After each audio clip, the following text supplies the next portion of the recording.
So like, as I get older, as I have more fights, you know, I find recovery's a big part of fighting. I feel like we need to put in as much time as with the recovery as we do with training. So basically that was one of the big decisions. I wanted to be like, I train really hard, you see, so I wanted to train hard and then go down and recover my body with cryo, massages, ice baths, sauna, steam. So right now, you know, if it was in Liverpool, I'd finish training and I'd go off doing other things, you know.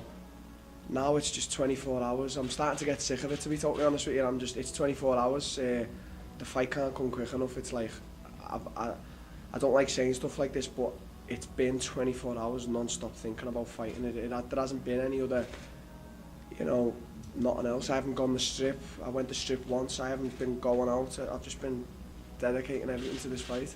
Well, I wonder, because I mean, obviously it makes all the sense in the world to take advantage of this technology and everything's available to you, but you also know what got you to the dance, right? You know what I'm saying? So was there any like concern on your part to change up routine and change up how you got here? Well, no, but this is the thing. A lot of guys, you know, as you said, I think sometimes they forget what got them to a certain position.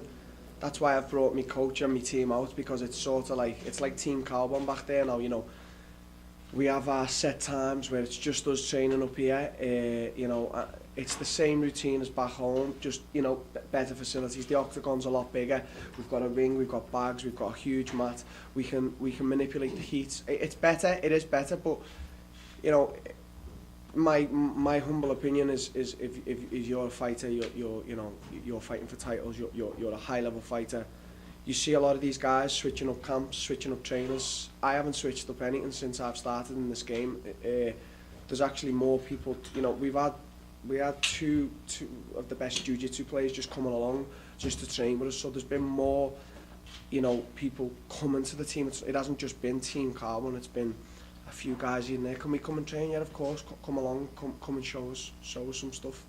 I'm sure everybody here wants to know where the weight is right now and how that would compare to normal. What's the weight at right now? That's the only. It's shit. It's shit. It's fucking. I hate cutting weight. I hate making weight. I hate dieting. I'm gonna make this weight, so I can't wait to do that when I step on them scales. You know, I'm in that moment now where I just, you know, I don't want to train anymore. I don't want to eat good anymore. I just wish I had a hamburger in front of me, but you know, it's all sacrifices, and I made a mistake last time, and you know, I just can't wait to say fuck you to everyone who just keeps babbling on about weight and he didn't make weight, fuck them. Darren, you've said a couple times now about important to stay with one camp and all that. And you know, fighter, I think a TJ Dillashaw guy that moved around and it really benefited him. In your opinion, why is it important? Why does it work for you to stay at one place? I just believe you believe in your coaches as they believe in you. You know, it's like I just believe in my team. I believe in what they bring, and they believe in what I bring, and I believe in my coach. Yeah, you know, it's a big part. You know, if you're fighting for a guy, let's say for example Tyron Woodley or Stephen Thompson or someone else, you have to bring guys in to fit their style. But I'm not the type of guy to like go looking at, you know, for that style here or there. You know, it's all in Team Carbon. You know, if we can't get it to Team Carbon, when we'll just have to work something out, a solution out. It's not. It definitely did benefit guys like TJ, but I believe in my team. I believe in my coach. I believe in myself, and it works. You know, loyalty. Is there a level of trust that you have to have in a coach, like where now you know you trust your coaches because you've been with them for a while and maybe new ones you may not trust the same way? Yeah, to be honest, whatever my coach says goes. You know, lately I've been in a bad mood and he's been saying stuff, and he knows he's getting on my nerves, and you know, he knows the drill. I'm low on food. I'm just moody. I'm training hard. But whatever he says, I don't answer back. I keep my mouth closed, and I do everything he says. I never question what he tells me to do.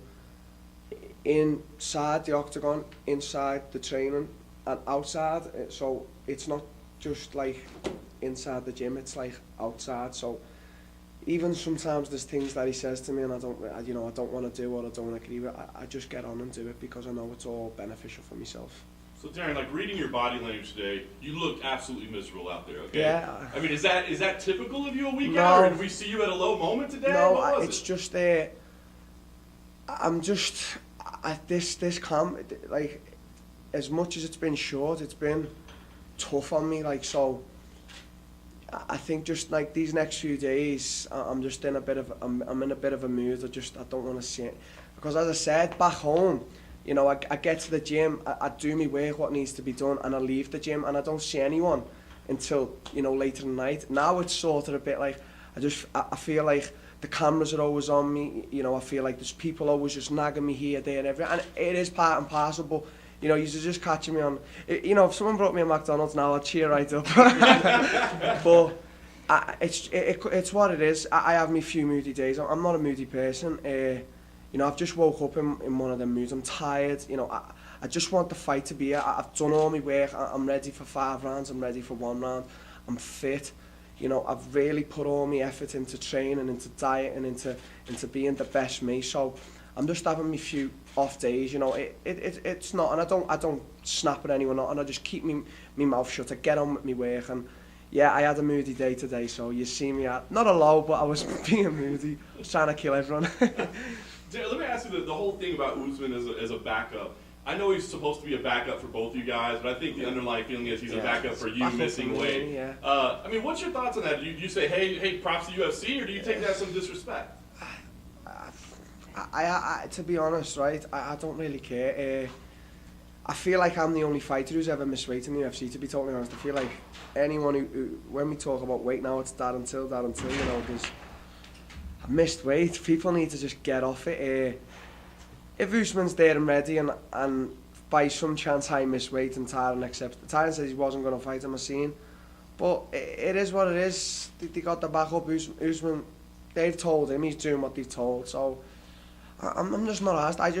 I'm just focused on Friday making 170, and then Saturday I'm going in and absolutely fucking destroying Tyron Woodley. That's all I'm focusing on right now. I'm not focusing on what she says or what he says online or what Usman says or what fucking Billy Joe says at the top, whatever. I don't really care. Dad and I don't care too, innit? Now, Tyron Woodley recently said even if you miss weight, he doesn't want to fight Usman. He still wants to fight you. Yeah, he's training. We all have different mentalities on this. You know, if I was in Tyron's shoes and Tyron, you know, missed weight, I'd fight Usman. You know, to me, when you say you're the best and you believe you're the best, you can fight anyone. You can fight anyone. So that, to me, I'd fight him. But I can understand where Tyron's coming from. He's training for a 6'2" guy, big, you know, should we say middleweight, strong power, you know, good defence, you know, puts pressure on. Then his whole game can just get changed up for a guy who's sort of similar in himself, like same sort of size, wrestling background, both carry power. So I can understand where Tyron's coming from. You know, he's being a, shall we say, a safe champion, but I can definitely understand his reasons behind it. When you say the weight cut isn't going good, is it just because it's miserable, or are you off? I just fucking hate it. I just fucking hate it. I hate it. I could be 3 kilos from right now, and yeah, I just hate it. You know, you're on point. I'm good. I'm okay. I'm. This is probably the leanest I've ever been. 2 weeks out. You know, usually I'm still carrying 2 weeks out. I carry baby fat. You know, right now I'm lean. I've got, you know, more muscle than my last fight. I've probably got around the same muscle as the fight before was Cerrone, and that weight cut was just that was a piece of piss. So let's hope it's the same. But I just hate cutting weight. There's only a few more fights at welterweight, and then that's me done. So if you take the belt, I will fucking take that belt. Let me tell you about that. Do you plan on unifying that belt with the middleweight belt? I don't want. I've said I want to go to middleweight, but I see a lot of guys now that they're chasing that money fight, the winning titles, and then they're calling the higher or the lower category, or they're calling that super fight. I want to, you know, when I take that belt, I want to defend the belt, and then I want to go up to middleweight. But that doesn't mean I want to go up to middleweight and challenge the champion. I would like to earn my stripes in that division too. I feel like there's a lot of good guys in that division. There's one guy I wouldn't like to fight, Yoel Romero. I'm glad he's gone up. He's a fucking beast. But I'd like to. I believe in life. No matter what you do, you have to earn your stripes. If I did go to middleweight in the UFC again, offer me my title, I'm not going to say no. But I'm saying I'd love to earn my stripes. I'd love to fight the top 5, the top 10. So for me, going to middleweight, I'm not focusing on the belt because, as I say, I know I'm the best. I know I will win that belt as well. It's interesting because after Liverpool, you said I'm not interested in the welterweight belt. I want to beat everybody, right? So I wonder, do you think it's maybe that attitude that helped you get it instead of asking and challenging? You're like, dude, I'll take whoever, whenever. They got you this spot. Yeah, it could be the UFC. Listen, what you see is what you get with me. It's 100%. You don't get no scripted shit. You get what. Sometimes I might say controversial stuff, but it's all Darren Till, and that's the truth. I just want to beat everyone.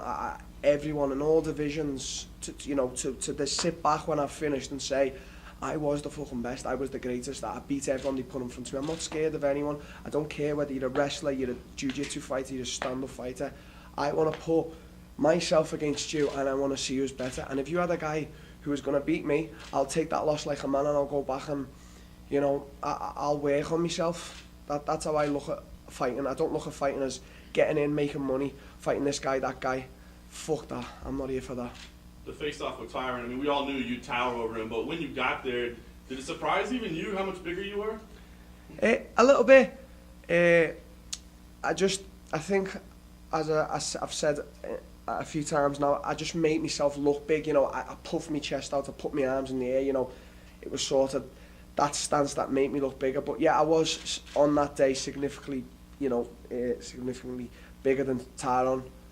I just think with Tyron's top off, he is a big guy though. He's, his chest is buff, his big arms, his huge legs. So in the octagon, there will be a slight difference, but not massively, because he's a big dude.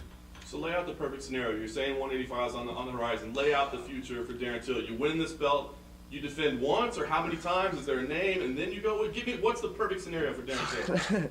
Everyone, I just want to win this belt. And then, I want to defend it. I just want to be able to say I've defended it, So you could be looking at 2-3 fights at welterweight, and then, that's me done. I'm 25 now. I'm not putting my body through this, for much longer. I'm not saying that, I'm here today. I'm great. I've got me chef with me, and he's fucking doing a perfect job. I feel good. I just want to be able to eat some white rice. I'm just fucking hungry. That's what it is. I'm starting to, as I get older, I'm starting to see that it's just not necessary. It's a lot of weight to cut, and I don't need to do it.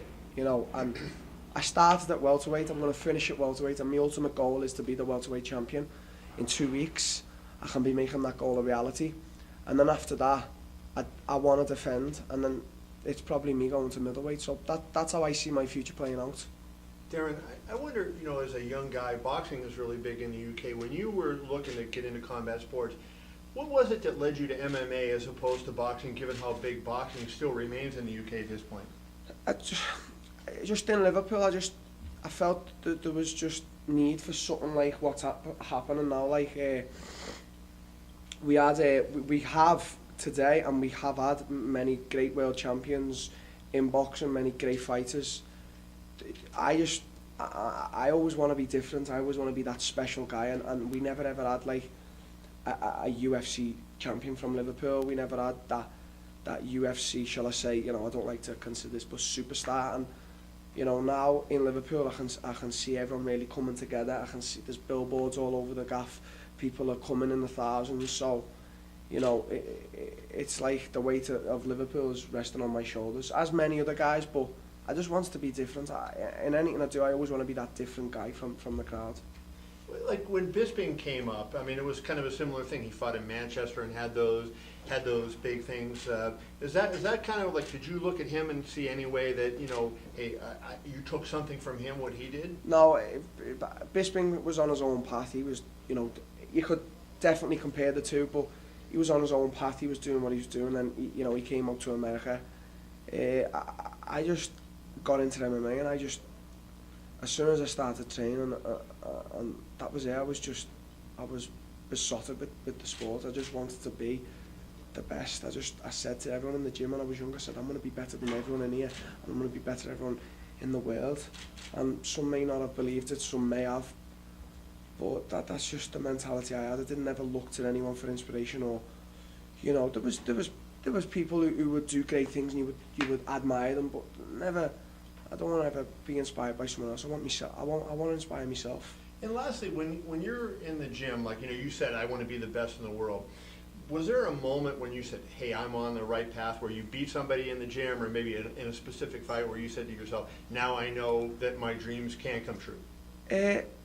Not really. I remember starting at the time when I started Team Carbon. There was like 7 present UFC fighters. Terry Etam, there was Paul Kelly, Paul Sass. There was so many. And on a daily basis, I remember they used to just they'd submit me, they'd beat me up, they'd take me down, and I just used to think, one day I'm going to get every single one of yous back. I'm going to destroy all yous. I'm going to be the king of the gym. I'm going to be the king of England. I'm going to be the king of the world. I never ever thought I'm going to be on the right path. I just knew every day, just keep taking them punishments, keep getting beat up, keep getting, you know, setbacks here, there, everywhere. Just keep moving forward, you know, as a famous quote from the Rocky film. And that's all I'm going to keep doing, you know. There's losses are going to come. There's not all positivity, there's negativity. As you know, negative things happen. You've just got to keep going, and that's what I'm going to keep doing until I reach where I want to get. Let me just follow up on that, because, you know, confidence is such a huge thing at the highest level of sports, right? And so sometimes when people fail, maybe they question themselves, hey, am I good enough? You know, you obviously, when you had failure, you used it to fuel you to get better. Did somebody help you with that, or was that just a natural thing that you had? It's just natural. I refused to be second best. I refused to be second to any man on the set in what I'm doing. And I've never had a plan B, I've never had a plan C. It's always been plan A, to be the best at what I'm doing, and that is MMA. And it's just, I can't really explain where it comes from. Just in my own mind, you know, I don't know what goes on up there. I just believe totally that I am better than anyone at this. I just believe it. It's not fake or, you know, thingy belief. It's 100% what I believe, and if that's what I believe, that's what I believe. Darren, is there anything Tyron does that's better than you've seen before?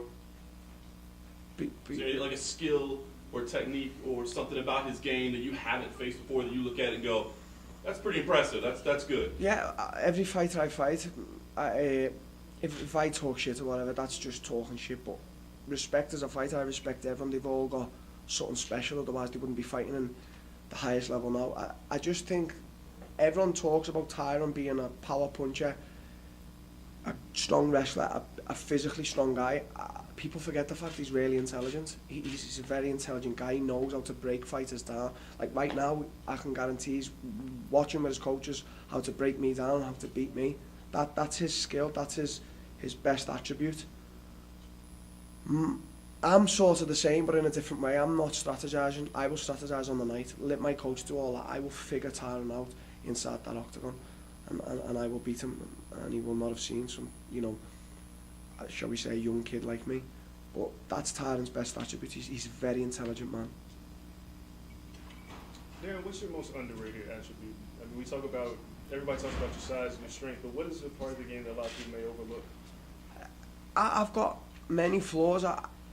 You know, I feel like I just after this fight I want to really work on the art swab. Like I want to really work on jiu-jitsu. It's not that it's a bad thing in my game. Like I'm good off my back and I can get back to my feet. You know, I've got a few sweeps, a few submissions, but that is something. You know, I look at some guys. We had Andre Galvao in last week, and I just look at how they move and how they are on the ground, and it inspires me a little bit, like to be like them. I look and I think, I need to work on that. So I'd say like my biggest flaw is probably, you know, jiu-jitsu. Not that I'm bad at it, but I want to be, you know, as much as I know I'm a good striker, I want to be the same at jiu-jitsu. So I'd say that's my biggest thing to work on.